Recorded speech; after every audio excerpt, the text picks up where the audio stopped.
All right, in this video, we're going to finish off section 2.1, part 2, and we've just got a little bit to do here.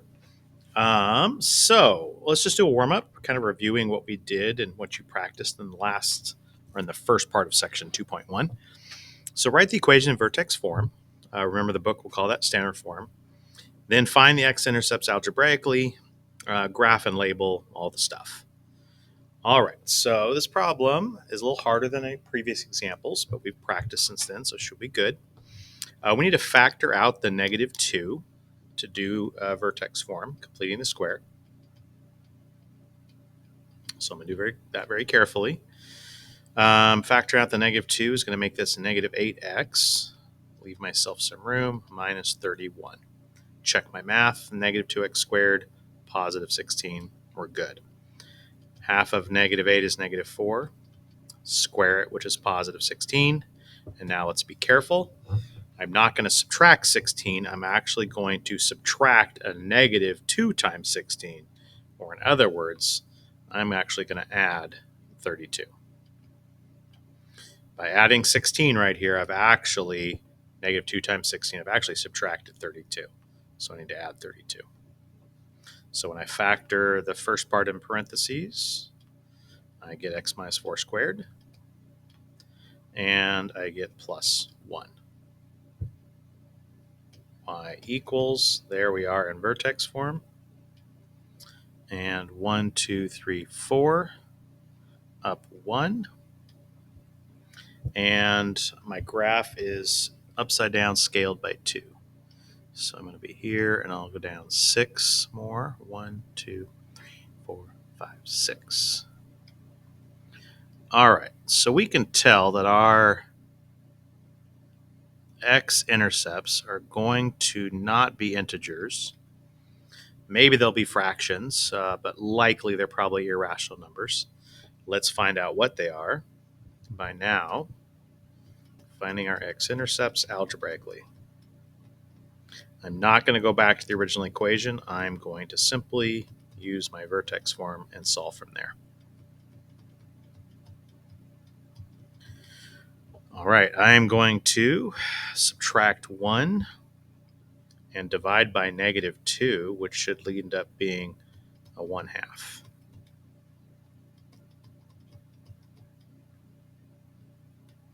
So I think I'm here. I need to take the square root of both sides. So that's going to give me positive and negative, the square root of 1/2, which we need to talk about, equals x minus 4. Now, honestly, if I'm heading for a decimal anyway, it probably doesn't matter. But let's use this as a quick opportunity to review something. And that is that we aren't supposed to have the square root in a denominator or the square root of a fraction. In other words, just like you can do the factors separately, a times b, you can do the square root of a and the square root of b. When dividing, we can do the same thing. So technically speaking, and we'll get into this probably reviewing this later, but technically speaking, the square root of 1 is 1, and the square root of 2 is the square root of 2.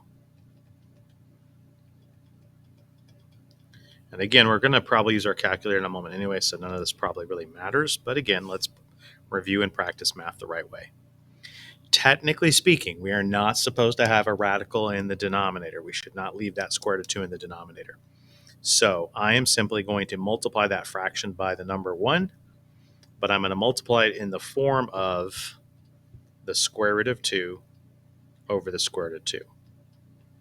Because by multiplying it by the square root of 2 over the square root of 2, on top, I now get the square root of 2. In the bottom, I get the square root of 4, which is 2.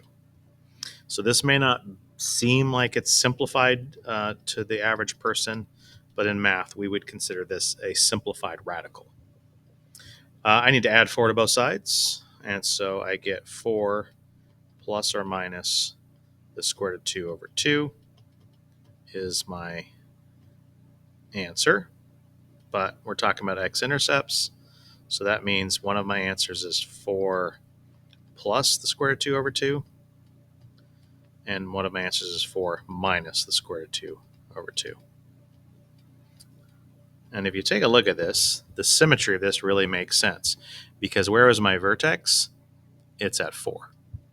And so I'm telling you that the x-intercepts are going to be 4 add the square root of 2 and 4 minus the square root of 2 over 2. And so that really kind of makes sense when you think about it. So if we want to go now to decimals, it's probably calculator time. So I find the square root of 2 divided by 2, 0.707. I'm going to add, well, I'll just do that in my head, 4.7070. And then I've got to do 4 minus that, which should be what? 3.6. What am I doing here? What am I subtracting? 707. So what? 297 or something? Let's just do it. Oh yeah, it was nowhere close. Okay. So 329. 0. And that's what these are.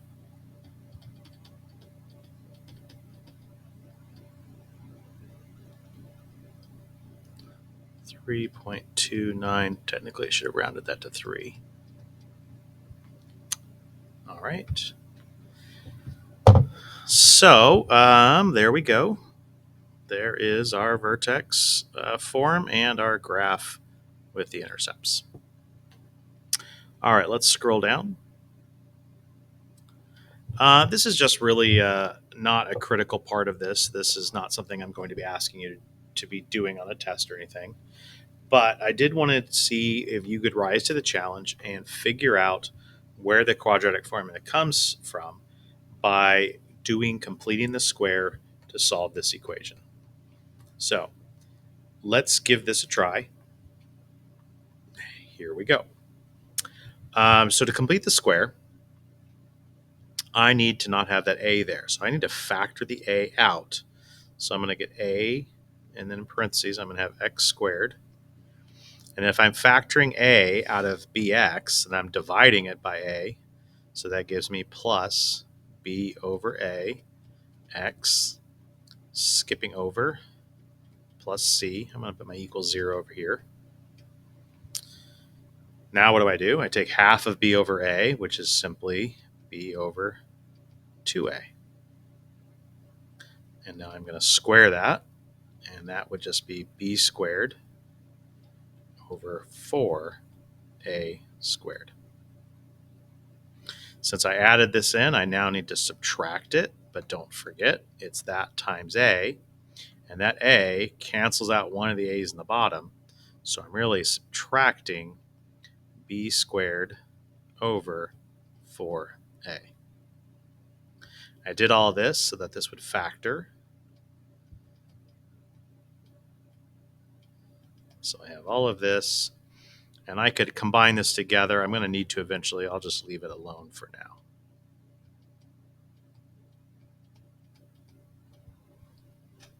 Okay. Well, if I'm solving for x, I need to move everything to the other side. So that means I'm going to subtract both of these guys out of here, or do the opposite to get them out of here. So I'm going to, and I'll show it uncharacteristically, I'm going to subtract c and add b squared over 4a to both sides. Which gives me, I'm going to flop the order and get rid of the red, b squared over 4a minus c equals a times x plus b over 2a squared. Next step, I got to get rid of that a, so I'm going to multiply both sides by 1 over a. So I'm going to multiply this side by 1 over a.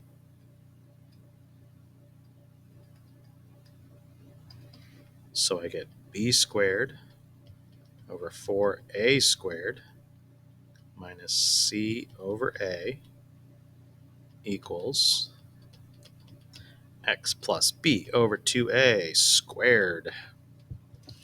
All right. I'm feeling the need to add these fractions on the left side. And so I need a common denominator. So I need to multiply this guy by a 4a over 4a. And in doing so, I now get b squared minus 4ac over 4a squared.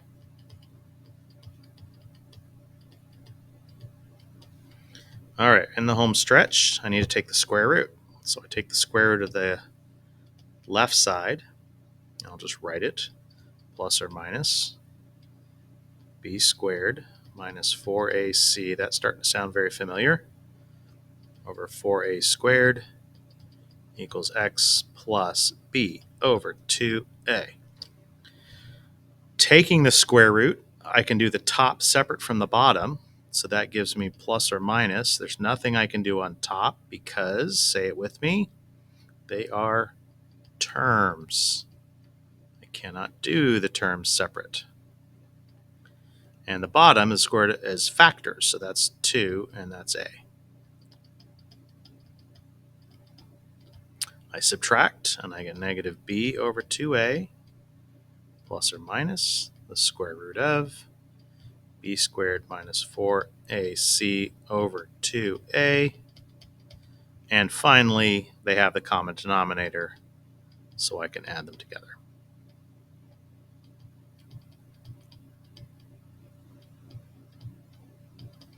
All right, what is the point of this exercise? Well, my hope is that you can start to gain some confidence that we can do algebra on problems that actually have no numbers in them, and we don't have to be scared of that. So if you can do completing the square with numbers, you should be able to do what we just did on the screen. Okay? And if you were in class the day we did this, I'm probably going to have you do this on whiteboards with a partner and see if you can get where you need to get. Okay, let's finish off today's really only new piece of information, which is, let's see what we have here. Example 5. Write the vertex form for the quadratic function that has a vertex at negative 5, 3 and passes through the point at 1, 5. So we are not going to do this graphically. In fact, let me just sketch what we're talking about here. I'm at negative 5 and positive 3. So there's my vertex. And we also have the point 1 and 5. So that'd be somewhere like up here. So that tells me a couple things. This is my vertex, right? So I'm going up like this and going up like that. So this parabola should open up, so it should have a positive leading coefficient. So how are we going to figure this out? Well, the answer lies with our basic vertex form equation, which is this, where our vertex is at h comma k, right?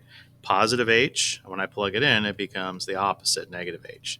I see my vertex is at negative h, I know that, or I see this minus h here, I know my vertex at positive h. All right. So now let's plug in what we know. I have y equals a. I don't know a, but I do have my vertex. So I put this in. I get x minus a negative, or just realize it's the opposite. So I've actually done 2/3 of the work. I've already plugged in what I have, but what I haven't done is solve for a, because just knowing the vertex would not be enough, because you can have obviously an infinite number of parabolas that have the same vertex. But only one of these infinite parabolas is also going to have that vertex and hit the point 1, 5. So now all I have to do is plug in what I know and then solve for what I don't. So I'm going to plug in my x and my y. My y is 5, my x is 1. And then along with the vertex that I already put in, I only have a left in the equation.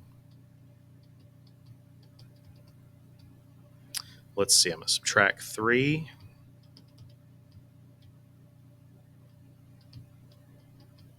And divide by 36, which gives me 1/18. So remember let's answer the question given, write the vertex form. So I found everything. Now let's just take the time to rewrite it as an answer. So it looks like, and I'm not going to lie, getting a 1/18 makes me nervous, makes me think I might have done something wrong. So this is one I will definitely see if I can get some verifying information or at least check my work. Since I'm talking while I'm doing this, I often, might get distracted. So let's think about what we know. My vertex is way over here. It's 5 units this way and 1 unit. So it's 6 away. And I'm going from a height of 3 to 5. Okay, I'm feeling a lot better about my 1/18th answer now. Because normally, you know, going up from 3 to 5, that's only 2 unit growth. Normally I'm over 1, up 1, and then over 1 more, and I'm way up here already. And I'm over 1 more, and I'm way up here, right? So having it at 1/18th, it's starting to feel like it probably is fine. And honestly, that's probably a good enough check right now, or I could just double check my work, but I feel pretty good about it. Okay, we're going to end this video here, and we'll see you on the next one.